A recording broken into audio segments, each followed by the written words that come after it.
So if you can imagine it, big open flame in the middle of the room, there's a hot iron rod that they would brand the top lids of the barrels with, kind of like they do with cattle. Now we said it was flammable during that time, or it's flammable today. It was during that time as well, right? It never changed. So they thought of everything, truly, right? So that's why there's a fire station right next door. That's why there's a water tower right next door. Now, we don't brand our barrels in here anymore.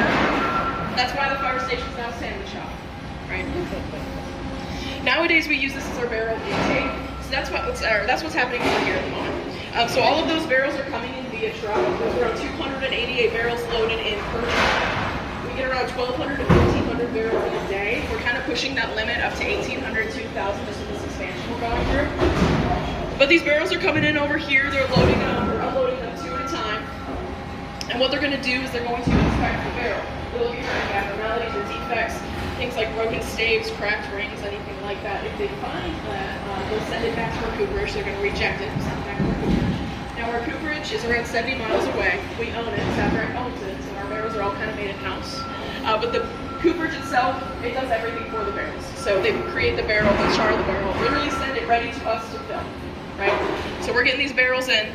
Now if they approve the barrel, you can see the conveyor belt around the room. They're going to go to that very back tunnel back there, that green little tunnel, and they're going to be loaded that way to the cistern to be filled. So these barrels are truly coming in, and we're going to go fill them immediately. Right? So it's completely ready for cooking. Now before we head on, it's nice and warm in here, so I'm going to keep you in here for a second, but these really mash bills recipes, same thing. Our first 2 recipes, or our first 2 mash bills, those are our rye bourbon recipes. Our third one, that's our wheat bourbon. And finally, our 4th recipe, our 4th mash, that's our rye whiskey recipe. So the color of the ink of the barrel depends on what mash we're doing for the day. So if it's any of those rye bourbons, those first 2 mashes, it's going to be the black ink. So you can kind of see it, it says mash 1 on there. That's the black ink. Our 3rd mash, that wheat one, that's going to be stamped in green ink. And finally, that rye whiskey recipe, that 4th mash, that's going to be stamped in red ink. So when we go to the warehouse, you can kind of see that more in action, just those different products. Right? Now once our barrels are stamped, they're coming down here in the world for different kind of things.